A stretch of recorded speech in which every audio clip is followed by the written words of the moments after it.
time for the best coverage of the top stories in sports. The Sports Wrap with Jason Page starts now. Indeed it does, and great to have you with us on this Friday edition of the show. We got a lot to do over the next 60 minutes, as we do every day. A lot to talk about. Brian Twining in for Tino Patino today, who needed the day off. Talk about the race at Richmond this weekend. NASCAR Cup Series on Saturday this week. So we'll talk about that with our friend Brian Twining from Bleacher Nation, who usually joins us on Mondays. We'll also be joined by Robert Littal, founder of Black Sports Online, run through some of the top stories of the week with him. A very interesting quote from an NBA player that I want to get his thoughts on about dating women. You got to hear it. We'll get into that coming up a little later on as well. Some thoughts from Major League Baseball. Why do they have instant replay? I really have to wonder. Why do they have instant replay? I'll point to an example of why that has me frustrated. And we start things in the NFL with Sam Yarnell, who is here with us as he is each and every day. And Sam, we're going to do something over the next 6 shows starting today. For the NFL with the season coming up, because there's always the favorites to win divisions and, conferences, and there's odds and all this stuff that we always talk about on the show ad nauseum. And one of the things we're obviously talking about is who are going to win the various divisions around the NFL. And we'll have our predictions coming up in a couple of weeks here on the program. But what I want to do is, for the next 6 shows, I want to run through every division and look at who the favorite is and ask the question that you see on the screen. If not, then who? If not, then who? The AFC East is our focus today, Sam, on the show. And I feel like this is probably the easiest one to get a handle on, because when you look at the odds in the AFC East right now, the Buffalo Bills are huge favorites to win the division. Are they the biggest favorites to win the division? They might actually be. Minus 270. Yes, they are the biggest favorites to win an NFL division, the AFC East. The Bills are minus 270. After that, we ask, if not Buffalo, Sam, then who? The Patriots are plus 550. The Dolphins are plus 700. And the Jets are plus 1,800. So, Sam, I know you are Bills fan number 1, so the answer for you might be nobody. But if not the Buffalo Bills, then who? Yeah, there are a couple of reasons why this thought exercise and beginning it with this division specifically are quite unique to me. But I think that the first question to me, obviously, when you do an exercise like this is, well, what would it take for the Buffalo Bills to not be the favorites, let's just say, in the AFC East? And the simple answer, I think, is Josh Allen, but then you get further into it, and this is the question I asked myself. Would I make the Buffalo Bills, with as much talent as on that roster and a regular season defense as good as we've seen, besides the Philadelphia Eagles, maybe, in the Baltimore Ravens in the NFL? You're talking about a team that had a historic regular season last year, the likes of which we haven't seen in decades in the National Football League, even through the multiple dynasties we've gone through in that time. So the question to me became, with a Josh Allen injury, would the Bills not be favored to win this division? And I don't think the answer is yes. I think a Mike White, Mitchell Trubisky, even Shane Buechele-led Buffalo Bills team is probably still your AFC East favorite. Really? That's just how bad this division is.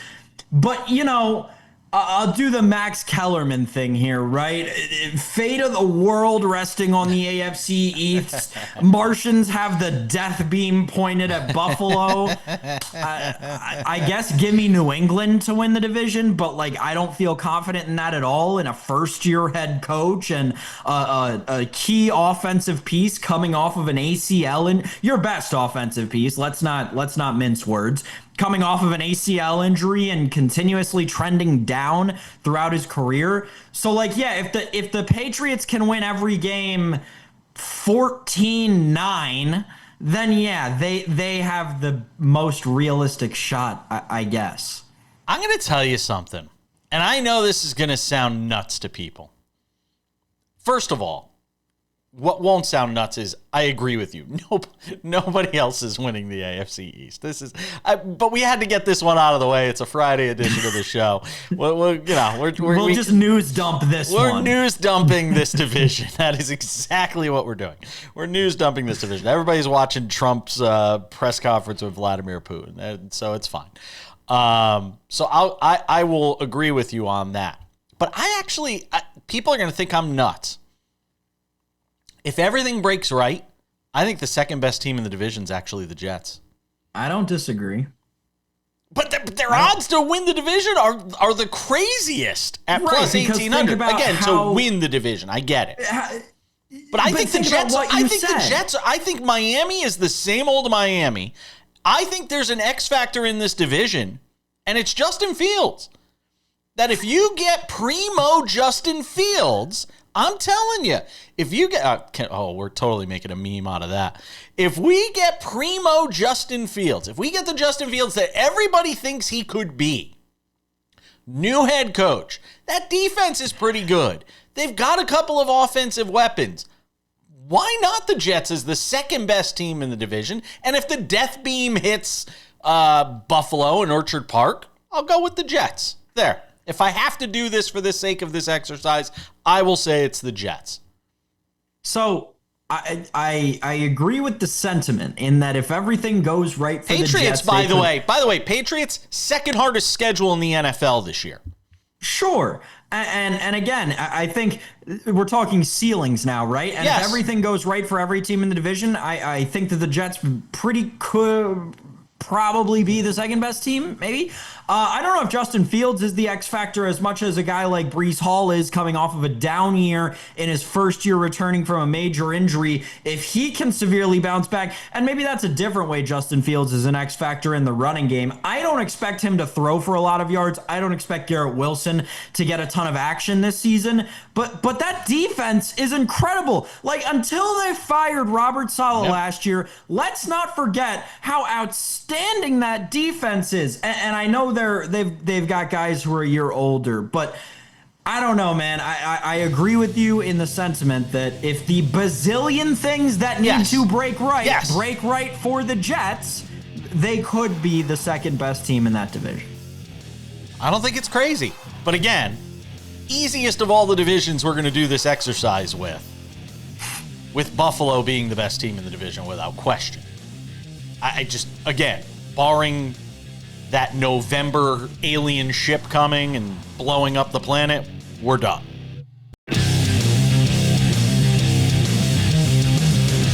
Coming up in 10 minutes, Robert Littal, the founder of Black Sports Online, hangs out with us. Get some thoughts with him on some of the top stories of the day. Let's do some baseball. Both the Major League and Little League variety. Why do we have instant replay, Sam Yarnell? What is the purpose of instant replay? There's an answer to this, by the way. This is not a rhetorical question. What is the purpose of instant replay? It's to get the call right. That's the purpose of instant replay. It's to get the calls right and do it quickly. I was absolutely stunned last night watching this Guardians Twins game. Extra innings. 11th inning, and there you see it. Looked like a foul tip. Hit off the ground. You got a umpire saying, no, went into the glove. It's not a foul tip. Rocco Baldelli comes out and says, no, you got it wrong. It hit the ground. The batter says it hit the ground. The catcher probably knows it hit the ground. The umpires sitting out in the field probably know it hit the ground. Rocco Baldelli gets tossed. The call is maintained as a strikeout, and Ryan Jeffers is out. The Twins lose in extra innings 4-3. Now, the Twins aren't going to the playoffs, so who cares?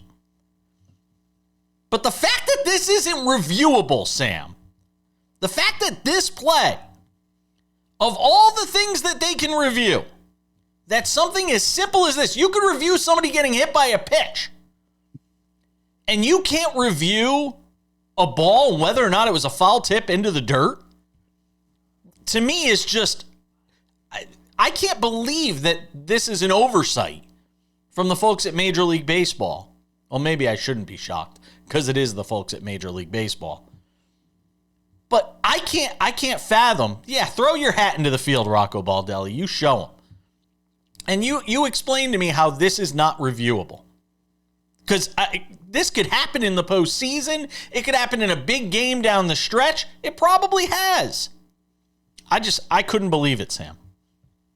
Yeah, it's like as quickly as we were to say, oh, wow, the All-Star game ended in the home run derby. Like, it feels like Major League Baseball's trending in the right direction. Like, maybe Rob Manfred finally figured it out. No, we're quickly reminded of just exactly how royally he screwed this entire thing. Yes, this has been a controversial element of the entire replay ruling system since its inception, 4 or 5 years ago. 6, gosh, I'm getting old at this point. I am disheartened by it, but not at all surprised. Like every time we have one of these things happen, it's always the same thing. It's always, oh yeah, that the common sense would make that part of something that you're actively trying to improve. But no, common sense doesn't prevail. It'd be just as quick as any other review. It would only take a second. It's not like it's, I don't. Well, this is what they don't realize is that the time, and this is why I kind of refuse to believe, as much as they're doing for it, that Major League Baseball actually cares to the nth degree about pace of play, because the replay review would have been quicker than Rocco Baldelli running out and arguing the play and eventually getting ejected. That's the stupidest thing out of all of it. Here's the thing too, Sam. Fair foul is reviewable on balls down the line. If a ball, curls around the foul pole, fair ball, foul ball. For a home run, fair foul, these things are reviewable. So why wouldn't this be the same? It's a question of strike or foul. We're not trying to say whether the ball was a strike over the play. I just hope it doesn't happen in the postseason. Me being the baseball nerd that I am, I always try to think of like the one situation that would prevent this rule from actually working. So the rule would have something to deal with challenging whether a ball is in play or not, right? If it's in the catcher's glove, it's obviously not in play, but if it hits the ground first, it is. I think that the confusion or the hesitancy to allow that to be challenged, and I can't believe I'm playing devil's advocate on this, but the hesitancy to allow the challenge of that would be you would result in needless challenges throughout the game of whether or not a pitcher was engaged with the rubber at a certain point, and that could elongate the game over the course of a period of time. Is that what would happen? Not necessarily, but it could. I have to ask the question when it comes to the Little League World Series. How is this kid 12 years old? He's the size of Shohei Ohtani, for crying out loud, Sam. How is this kid from Chinese Taipei? How are they going to... I want to see birth certificates. Okay? I want to see birth certificates. Everybody's worried about topics like women playing and men playing in women's sports. And there's like 4 instances of it anywhere in the country. And we go crazy about that. But a 12-year-old that's a mutant, that's like, looks like he's 17, is out there for Chinese Taipei throwing 82 miles an hour, the MLB equivalent of 107 miles per hour. So, I mean, what is going on here? We got to take a step back, because I know ESPN was so quickly to put that graphic up on the screen. Oh, it's 107 miles an hour MLB equivalent. It's not correct. It's not. The MLB equivalent is still very fast. It's 101, but it's not 107. Well, then why'd they say 107? Guys, because the calculation that the ESPN uses at Williamsport, gosh, I almost said Omaha for a second. Wait 6 years, kids. The technology they use at Williamsport is outdated. It's a timing thing, which has been, in the era of prevalent radar guns, significantly disproven. It would be about 101. Needless to say, that is still incredibly fast. 82. And I think that, Jason, it speaks to a larger conversation that David Ardsman and I have had on this very program as recently as 2 weeks ago about what youth sports and specifically youth baseball has turned into. And I think it really, I know everyone's oohing and ahhing over it, but it really, I hate to be the bear, like a wet blanket on this whole thing. Yeah. It is the bad part about baseball that there's a 12-year-old who is manipulating his body to the point where he is throwing 82 miles an hour. It's not safe for a 12-year-old human body to do that. I gotta be honest too. It's a pretty effortless 82 that he's throwing. Like, yeah, but he'll get Tommy John when he's 16. I don't disagree. I'm sure they do great Tommy John in Chinese Taipei. I'm just blown away though. We shouldn't call 12-year-olds mutants. At least I shouldn't. But he is large. He doesn't look 12. We're coming back.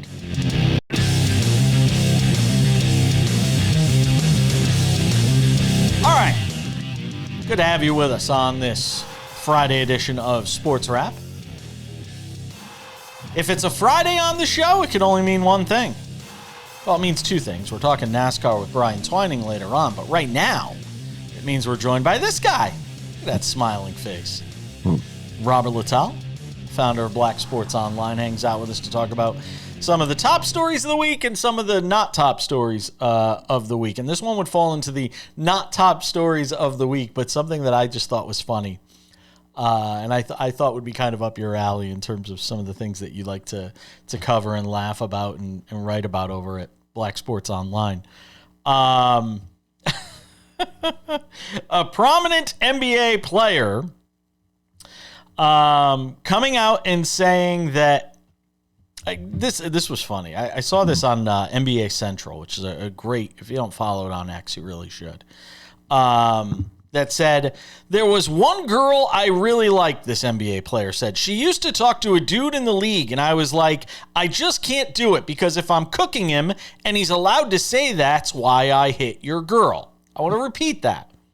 He said he would not talk to this one girl he really liked because if he's roasting another player and that player may have had some sort of relations with that woman, it was going to get thrown back in his face. I would imagine there are more NBA players that would share this sentiment than just the one that was quoted here. Then you would be wrong. Really? You would be wrong because in the they like NBA, to share? Is that what you're saying? Now I'm just saying there's a thing that's called a circle, all right, in the NBA.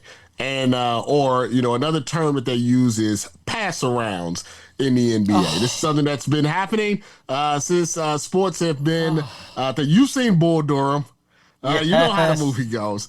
By the way, it's Michael Porter Jr. Michael Porter Jr. That is an anomaly. Very often, if you have found a woman that is in a relationship or is in a situationship with an athlete, there's another athlete that has been with that beforehand, and there'll be another athlete with that after. They seem to enjoy that to the rotation of certain ladies of the night. So Michael Porter is a anomaly with that.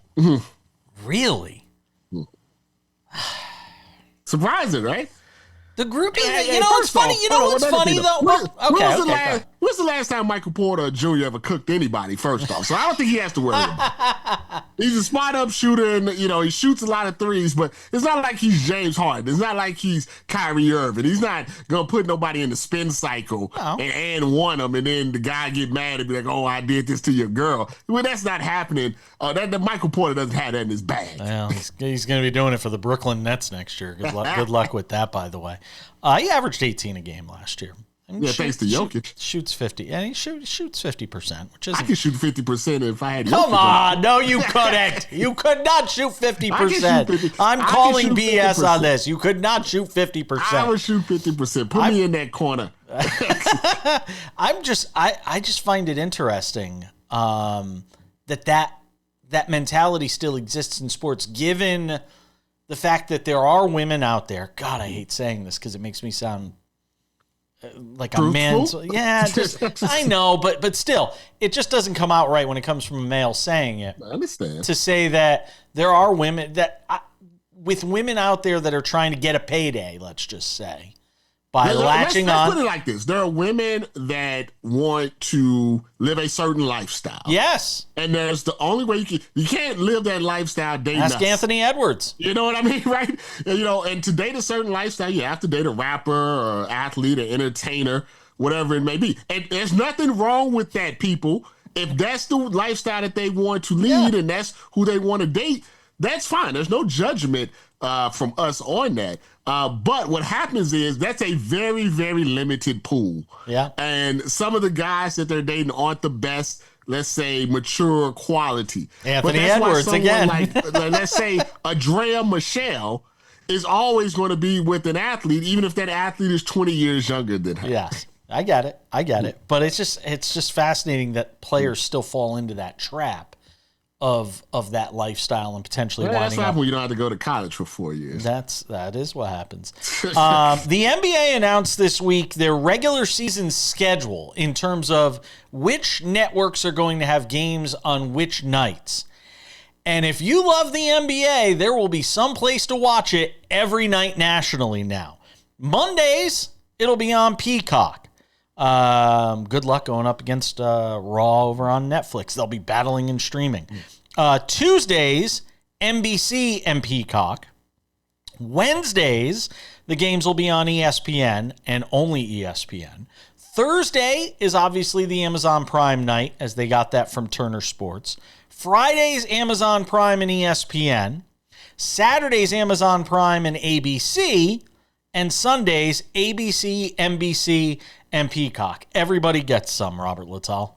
Yeah, it's going to be interesting. But I do think that it's healthy that you have maybe more of a spread out of individuals and networks that you can watch, so that way it doesn't seem like it's a monopoly, just with one. I know you heard that it looks like Inside the NBA is only going to be on like maybe once or twice in the first 2-3 months of the season. I thought that upset a lot of people that ESPN is not going to be using that product the way that some people thought that they would. I mean, it's great for the NBA as they get more exposure for their players. More money is coming in. More broadcasters are out there. I think it's a good time, for the NBA as they get close to the transitioning from the LeBron and Steph era.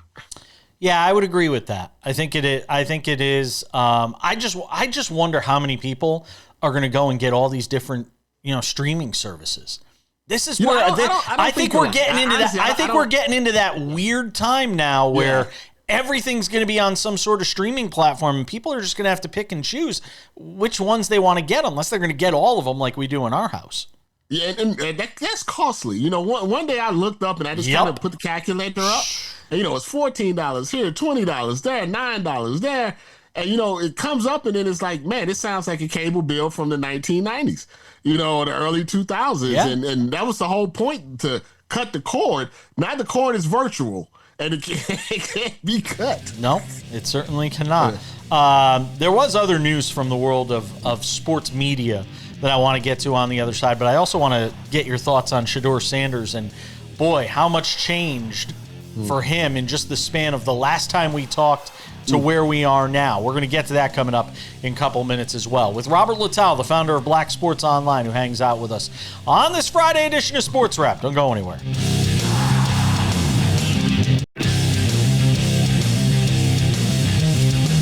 Coming up in 10 minutes, we speak to our friend Brian Twining, who's in for Tino Patino this week. Preview NASCAR in Richmond. Just a couple of races left in the regular season before we get to the playoffs. Shane Van Gisbergen has 4 wins, and none of them have come on ovals. It's just the most ridiculous thing ever.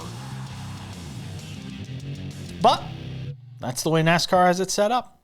Robert Littal, the founder of Black Sports Online, hangs out with us every Friday on the show, and today is no different.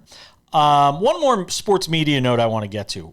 Roger Goodell and Jimmy Pitaro, both addressing ESPN on this new buy-in with ESPN and the NFL now working more in tandem than ever before. The NFL with a stake in ESPN and Roger Goodell saying, hey, we expect the same objective journalism and that hard-hitting journalism. Don Van Natta, we're talking to you. That's always covered our league, and we expect you to be as vigorously ardent in your defense of the First Amendment and going after our NFL. This is the biggest load of crap I've ever heard in my life, Robert Littal. It is the biggest load of garbage I've ever heard in my life. If you expect me to believe. And Don Van Natta, all the power to him. I love the guy. I really do. We've interacted on social media before and stuff, and I think he does a great job with his form and brand of investigative journalism. But if you expect me to believe that the NFL is going to get hit hard on big news items and things that reflect negatively on their league by ESPN, given the investment they've just made, I mean, really, come on. I mean, we're old enough to remember when the NFL got ESPN to cancel Playmakers. And then this is when ESPN was big back then, but they weren't big like they are, now. And so we know that the NFL has a heavy arm.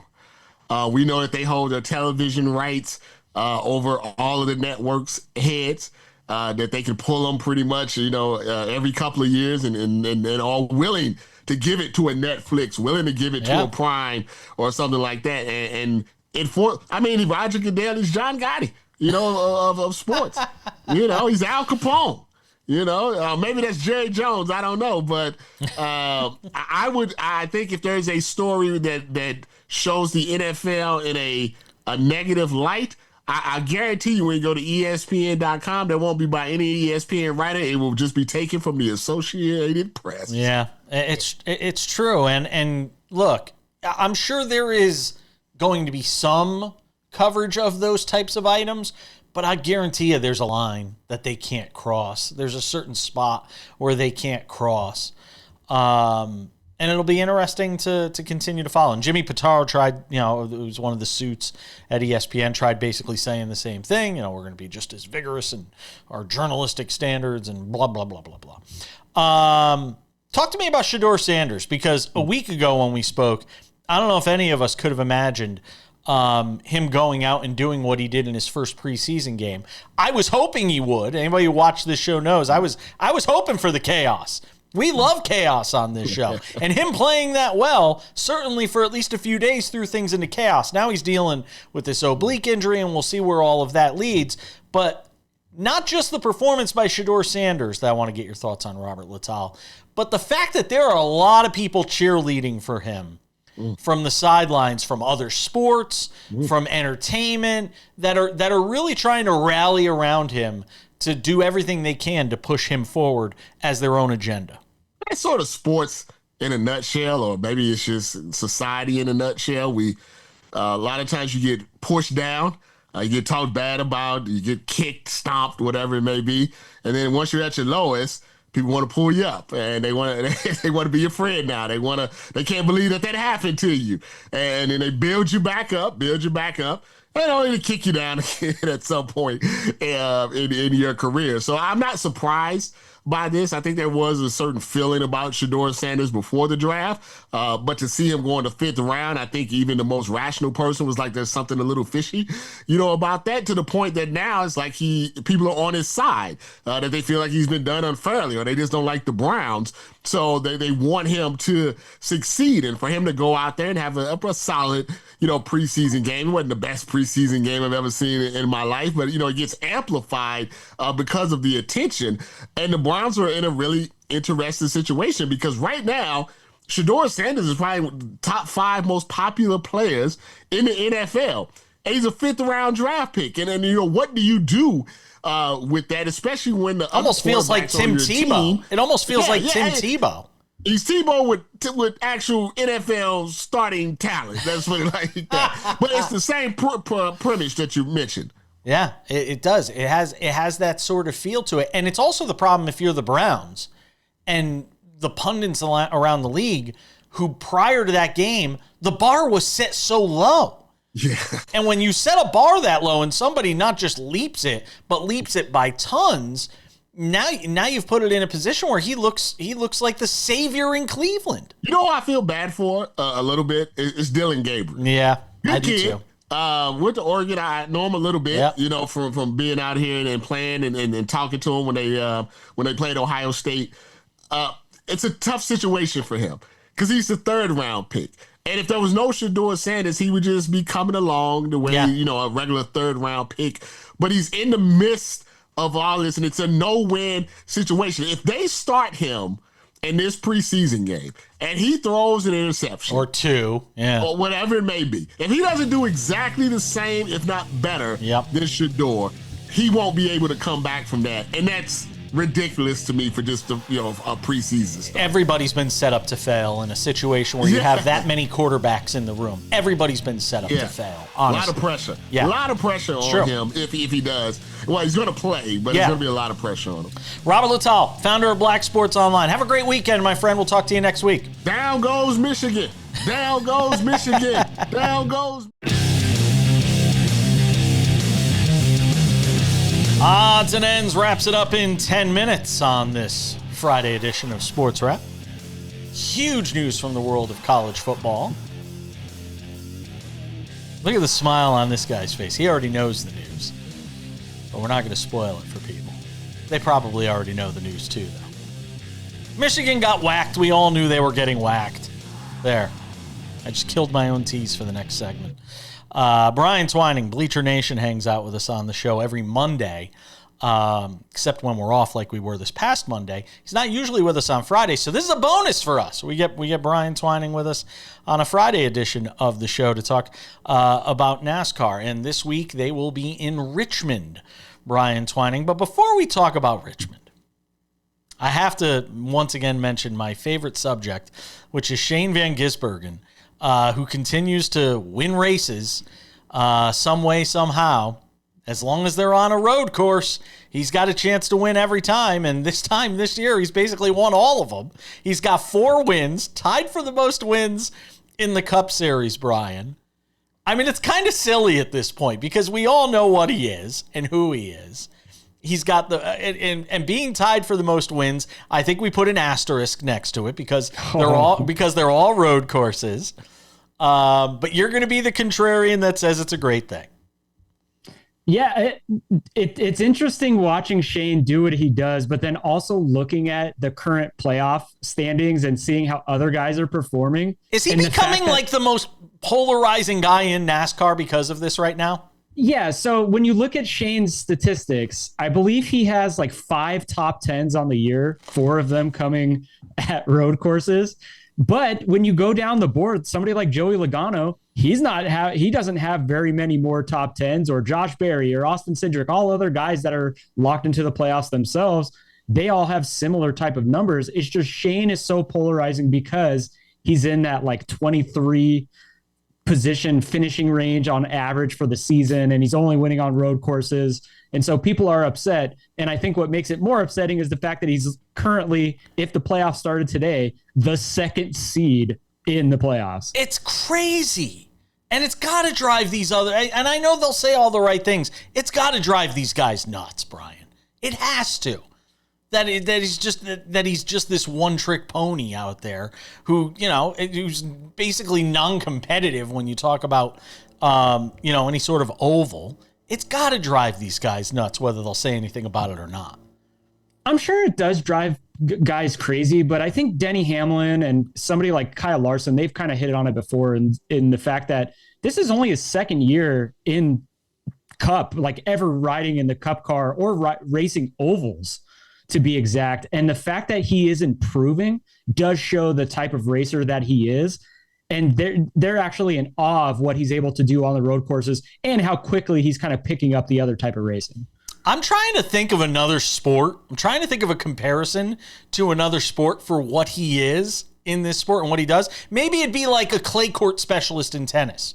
Maybe it would be something like that. Maybe it would be somebody like for years, there were guys that were just masters on the clay courts. They sucked on every other surface, but they were always really dangerous on clay courts. And maybe that's just what he is. I kind of equate it to say a rugby star who was incredible. Boy, go with another obscure sport. Thanks. Well, that's what I'm saying. So, like, rugby is kind of similar to the NFL. Yeah. If they were the best player in rugby and they came over to the NFL and say they were like immediately the best running back because that's what they do in rugby. It's more about the physicality of the game as opposed to the nuances of setting up plays and blocking and running routes and all that stuff. So that's kind of the way that I look at it. Look, I love it. I'm a contrarian at heart, and so I love everything about Shane and what he's doing, and I hope he gets to the championship just to rile up the fans even more. Talk about this week's race. Last year, it was Austin Dillon winning this race. Put an asterisk next to that one. Yeah. Austin Dillon winning this race last year. You look at the favorites for this year: Denny Hamlin at plus 390, Christopher Bell at plus 440, Kyle Larson at 850, Joey Logano at 850, William Byron 10-1, Chase Elliott 12-1. As you handicap this race this week, what are you seeing? Yeah, it's Denny Hamlin and everybody else. He's got 5 top 5s in the 6 Gen 7 era races here. He was probably going to win last year had Austin Dillon not turned down to spin him to win the race. And so I think Denny Hamlin should be the clear favorite. A lot of people are looking at this and saying Christopher Bell, he's really good at short tracks, but he hasn't really been as good this year as he was in 2024. So I do think that you kind of discount him a little bit there, with his toughest competition coming from guys like Chase Elliott. And then everybody's going to look to Logano, who was really good here last year as well. Tyler Reddick, Alex Bowman, Chris Buescher continue to be the bubble. Ryan Preece just outside that bubble. Where do you see those guys, and how do you see this race shaping up for the 3 that are trying to stay in the playoffs right now? Yeah, I think Tyler Reddick's fairly safe. 23-11 has actually been really good here at Richmond. Reddick finished 4th as a result of the Joey Logano wreck last year here. 23-11 in general, it's going to be really well. That bodes well for our guy, Bubba Wallace. Watch out for him. He could sneak another W here. And I think Christopher Buescher and Alex Bowman, they're going to have their hands full. This isn't necessarily a track where they both perform really well. And Ryan Preece, known as a short track guy, could really pop. So this is a danger zone for Buescher. Not necessarily Bowman, but definitely Buescher. Brian Twining does a great job on all things. So if you're picking me a winner, it's Denny Hamlin, right? If you're going with the favorite, and if you're going long shot, Bubba Wallace. Ooh. Yeah, I've been kind of interested to see what Bubba does post that Indy win. And it's been kind of interesting watching him since then. He's done pretty well though in terms of where he's finishing in a lot of these races. I was just gonna say, Bubba Wallace auxiliary markets, top 5, top 10, top Toyota, maybe even to win stage 1, I think are all great numbers. Love it. Brian Twining does a great job with Bleacher Nation. I always appreciate you, my friend. Thanks for pinch hitting. Thanks, Jason. Have a nice weekend.